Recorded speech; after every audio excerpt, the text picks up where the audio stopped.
Hey guys, today I'm going to talk to you about containers, the different types, different styles, the benefits, and the cons about, pros and cons about having each one. So I'm going to first start off with these right here. This is a Mexican thornless tree, citrus. This one will not put up with the winters here, so what I have to do is I have to move this in and out of the house. In the winter, basically stays inside, loses most of its leaves, and then in spring I'll bring it back out. That's the reason why I have this plastic container. That way I can move it in and out. The plastic containers are way much more lighter, so I have this one. The only downside about this, sometimes it gets pretty windy, and you see this V shape is actually a pretty bad deal because almost every time there's strong winds, this is on the floor. Now, if I wanted to make it a better situation, I could put it in a concrete container, basically the same type V shape. But the problem is this right here, it would be a more permanent solution. This right here is easily 50 pounds versus this one, which is probably not even, 2-3 pounds. So, and that would be 50 pounds, not including the soil and the plant. So I'm definitely going to keep this one in a plastic container. Now, maybe it would be more beneficial to put it in a more flat one. I haven't done it yet. This is one that I use for kind of seasonal decoration. But obviously you could tell it's really light. I mean, I wouldn't say more than 4 pounds versus this, it's 50 pounds, around 50 pounds. So if you're gonna have a V-shaped container, make sure it's not in a windy area, somewhere where you could, I would actually say this is probably better for indoors. If I'm gonna get an outdoor container that's plastic, it's gonna be something with a wide flat bottom. And then concrete containers, I would just say, is just a more permanent, not permanent, obviously you can still move it, but I mean, once you put the soil in here and the plant, you're looking at 50 plus pounds for the same size, actually for a little bit smaller than this, if you can tell. And the plastic one is not even probably 3 pounds or so. If you're gonna be using, ceramic or glazed containers, these are non-porous, so that, like if you put water in here, you better make sure you have good drainage holes. For these large pots, you have your drainage holes already pre-made most of the time. If you don't have any holes, it must be indoor or something. More for decoration than anything. The negatives is if you put this out in the sun will get this super hot and you could affect the roots. So if you do have them out in direct sun, make sure you get some shade at some part of the day. A real good thing with these lips, like this one has a lip, it works real well to pick it up. This one doesn't have any lips, so this is not that big, but I do have others that are pretty big and don't have a lip, and they're kind of a hassle to pick up. So any container with a lip is better for moving around. Like this one's pretty hard. Even though it's plastic, I have to pick it up with 2 hands. Plus it has a plant. Things to avoid are anything that looks like this, completely avoid it.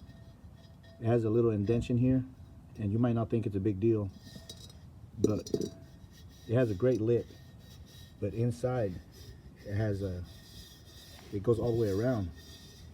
So whenever you put the plant in here and the roots expand and they grow, it's going to be almost impossible to remove the plant out of here without damaging either the foliage or plant or the roots, or completely having to break this apart.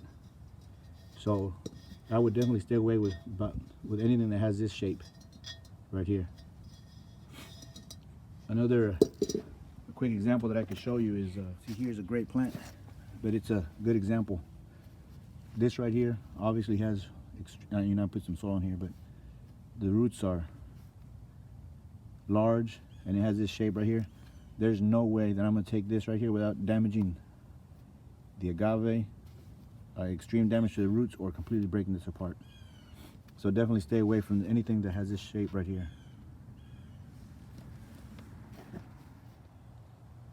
Another benefit with plastic containers is you can make as many drainage holes as you want. You can make them larger or smaller depending on, you know, your need.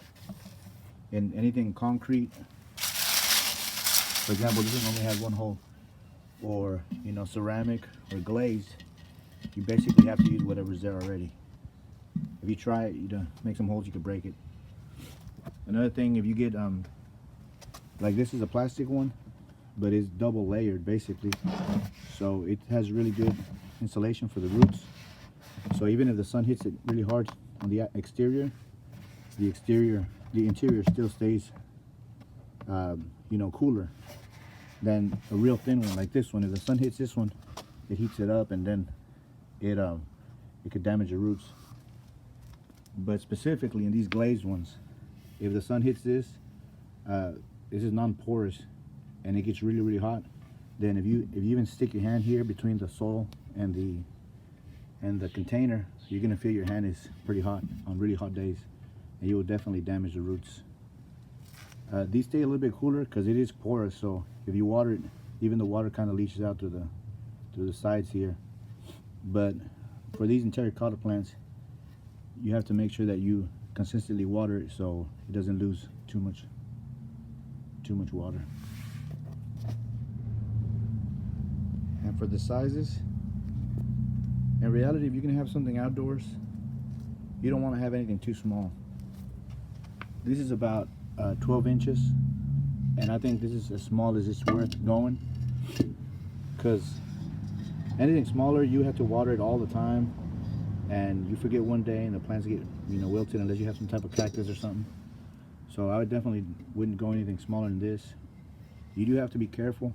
If you put a small plant in a large container, most likely it's going to stay moist, and you're susceptible to root rot. So there's a lot of factors that you have to take into consideration whenever you're planting in containers. But container planting is pretty good because you could obviously manage the soil better, the temperature, fertilizer, anything like that. Move it around if it's not happy. So there's a lot of pluses. Another benefit from ceramic containers is, in my opinion, they're prettier. The glaze makes them look real nice. Like even this one, it shines, and it just looks real nice, especially when you have a plant in there. I have this is rosemary I'm growing here, and these containers look real nice. Most of my glazed containers are the same color. See, I have another one over there. I don't have anything in it, but I just really like the way the ceramic glazed containers look. It's a big plus. You can't achieve that with a plastic container. And if you do buy ceramic containers, make sure they're frost resistant or frost proof so they won't crack on you or break on you. And you know, whenever you're buying ceramic containers, you have to know that the price is going to be more than plastic. But then the plastic containers, you know, they fade with the sun, and not the ceramic ones. So there's pluses and negatives to everything. And again, if you're going to be moving your plants around, make sure you have a plastic container. It's easier. And if you do have a V-shaped container, make sure that the plant is not large, like tall. That way it won't cause it to tip over. But those are some of the tips on selecting containers. Until next time.